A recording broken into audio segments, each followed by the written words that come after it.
So now let me go and draw the Bode plot. Okay, with all this background, let's go on now construct the Bode diagram for this particular second order transfer function. Okay, so how does it look? So let's draw the Bode plot. Let me first draw the magnitude plot. So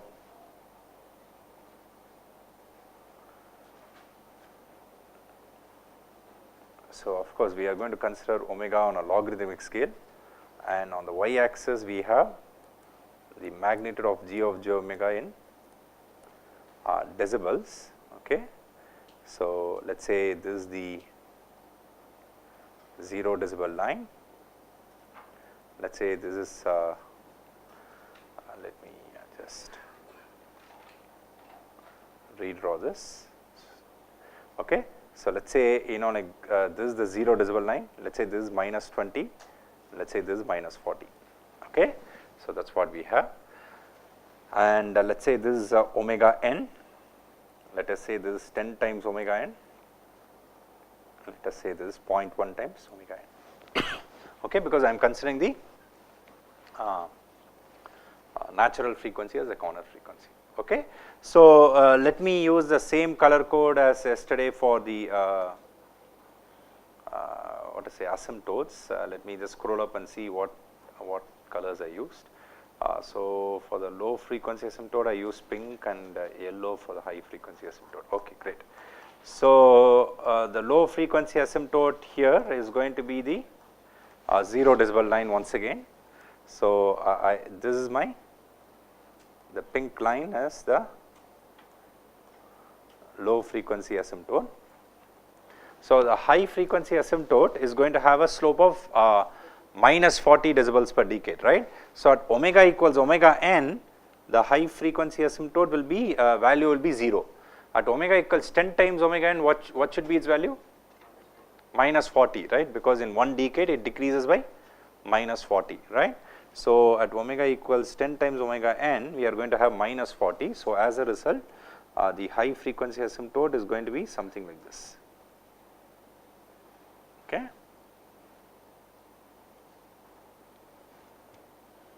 So I am just extending it to show it graphically. Okay. So but this is the high frequency asymptote. The slope is minus 40 decibels per decade. Okay. Now the point is the actual curve, okay, depends on the value of zeta. Okay. So please note that the maximum amplitude occurs at omega equals omega n times square root of 1 minus 2 zeta squared. Okay, that's the resonant frequency. So as zeta increases from 0, what do you think will happen to this resonant frequency?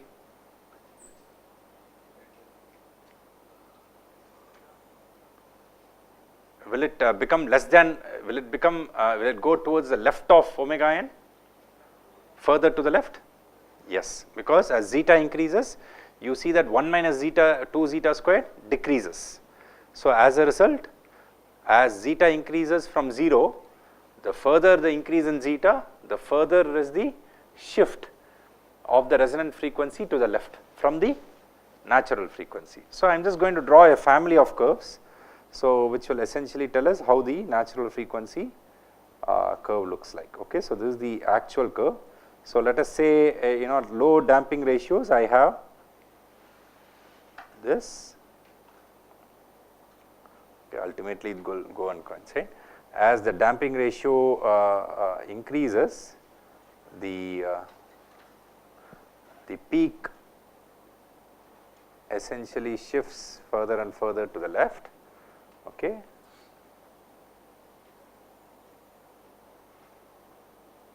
Okay, but anyway, after some time, everything goes to the high frequency asymptote, right? So yeah.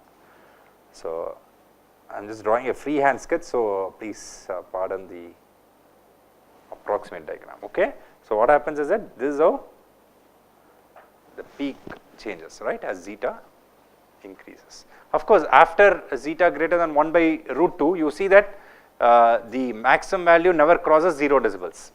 Okay, that means that there is no peak as such, right, for zeta greater than 1 by root 2. So that's why the maximum value is 0 decibels, right. So, that is it, the low frequency asymptote is the highest value, okay. So, that is what happens. Of course, what happens to this magnitude plot for an undamped system? What do you think will happen? You will see that once again low frequency asymptote will be 0 decibels, high frequency asymptote will have a slope of minus 40 decibels per decade, but what will happen at omega equals omega n? You will see that the amplitude will blow off to infinity, right. So, essentially that is what we have, right. So, essentially it is going to be a very high amplitude. So, what do I mean by that? Let us say, like let us say we consider the undamped system, okay, omega n squared divided by s squared plus omega n squared. What is going to be g of j omega? It is going to be 1 divided by 1 minus omega squared by omega n squared, right. So, what is the amplitude?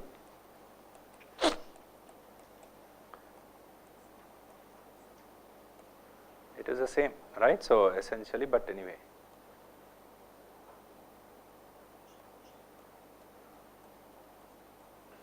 there is no imaginary term, okay. So, you get the same thing in a sense, right. So, if I rewrite this, this is going to be 1 minus omega squared by omega n squared, right. Of course, the absolute value, right. So, you need to take the,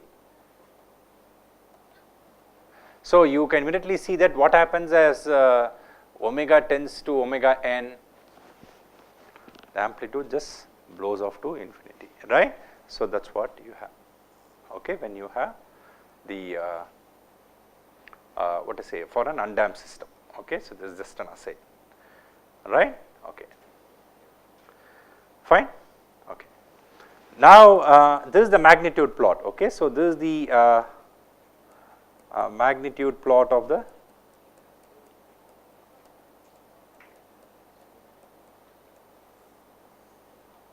second order term that we have been considering. Now, what about the phase?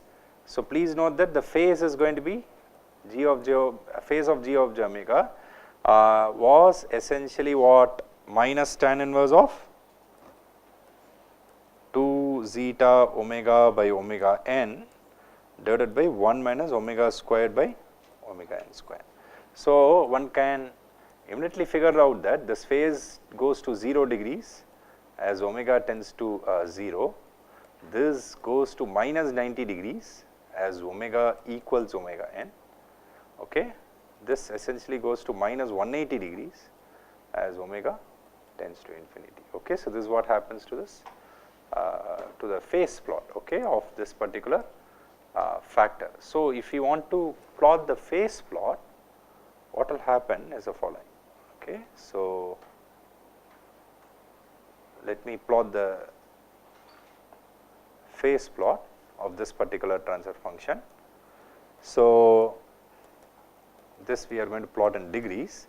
So, let us say this is 0, minus 90, then minus 180, then we have omega n, 10 times omega n and 0.1 times omega n, okay.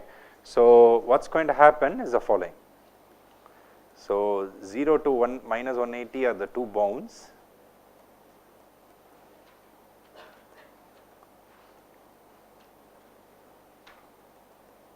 and at omega equals omega n, you are going to have minus 90, right. So, what will happen to the phase plot is the following. So, as zeta starts to increase from 0, we are going to have the phase plot go something like this, and as zeta keeps on increasing, it becomes like this, okay. We are going to get a family of curves, right. So, depending on the value of zeta. So, this is for a lower zeta, okay. So, you are going to get a stronger inflection, okay. So, this is what happens as zeta increases, okay. So, that is just a family of curves, just to show you how the phase changes, okay, for this particular factor, okay, as zeta increases from 0, okay. So that is the phase of this particular second order transfer function, and if you consider the reciprocal of that, which is s squared plus 2 zeta omega n s plus omega n squared divided by omega n squared. So what will happen? You will just get the mirror image right above the 0 decibel line. So but I leave that to you as homework. Okay, so the seventh factor is essentially this, which is essentially the reciprocal of the factor that we just considered. So what I want you to do is do it as homework. Okay, so this will be a mirror image of this one. Okay, right. Okay, any questions here? Fine. So I am just going to leave you with one more question to think about, right? And then like we will continue and discuss it in the next class, right? And then we will do an example. Okay, in the next class we are going to do an example of the construction of the Bode diagram, but I am just going to leave you with a question, okay, to essentially think about. So we are done with this. Okay, so this next discussion is on minimum phase and non-minimum phase systems. Okay, so I told you that when we come to frequency response, I will revisit minimum phase and non-minimum phase systems, right? So do you remember what is a non-minimum phase system? Of course, we are assuming stable systems. When did we use the adjective non-minimum phase? Do you remember? When there was 0 in the right of plane, right? That was a non-minimum phase, right? When all the zeros are in the left of plane, it's a minimum phase, right? So I told you that, you know, like I will revisit and then like tell you the reason behind this terminology from the perspective of frequency response, right? I'm just going to leave you with a question from which you can figure out the answer, and then we'll anyway discuss the answer tomorrow, right? So let us say, consider two systems, okay, of course two stable systems, right, to begin with. All right, so two stable systems whose transfer functions are, okay, so G1 of s is going to be equal to 1 minus T of s divided by 1 plus T1 of s, okay. So T greater than 0, T1 greater than 0, okay, and G2 of s is going to be equal to 1 plus, let's say G1 of s was, I'm sorry about it, let's say G1 of s is 1 plus and G2 of s, let's say we call it as 1 minus, okay, 1 minus T of s divided by 1 plus T1. This is not, sorry about that, this is T1s, right. So this is also going to be T1s, okay. So T greater than 0, T1 greater than 0. So immediately you see that both transfer functions have a pole at minus 1 by capital T1, which is in the left of plane, right. No issues regarding the stability of either systems, right. So what is the magnitude of the sinusoidal transfer function? So but before we calculate the magnitude, let's write G1 j omega, that's going to be equal to 1 plus j times T omega divided by 1 plus j T1 omega, right. I'm sure you agree, right. I'm just substituting s equals j omega, that's about it, okay. Similarly, G2 j omega is going to be 1 minus j times T omega divided by 1 plus j times T1, right. So what is the magnitude of G1 j omega? It's going to be square root of 1 plus T squared omega squared divided by square root of 1 plus T1 squared omega squared, right. So as I told you, you just need to take the as it stands, you know, like whatever factors you have, you take the algebraic the ratios of the individual factors themselves, right. So that's it, right, the magnitudes of the individual factors, right. So what is the magnitude of G2 j omega? Is going to be 1 square root of 1 plus t squared omega squared divided by square root of 1 plus t1 squared omega squared. So what can you say about the two magnitudes? Same, right, they are equal in magnitude, right, for all omega. So you give me any omega, you can see that the magnitude of G1 j omega and magnitude of G2 j omega are the same. Now let's look at phase of G1 j omega. Okay, what is the phase of G1 j omega? It is going to be tan inverse of T omega minus tan inverse of T1 omega, right. So then what is the phase of G2 j omega? It is going to be minus tan inverse of T omega minus tan inverse of T1, right. So what do you think happens to the phase of G1 j omega as omega tends to infinity? Tends to 0, right. What can you say about the phase of G2 j omega as omega tends to infinity? It tends to minus 180. So which has the minimum phase? G1, right. See, G2 j omega phase tends to minus 180, G1 tends to 0, right.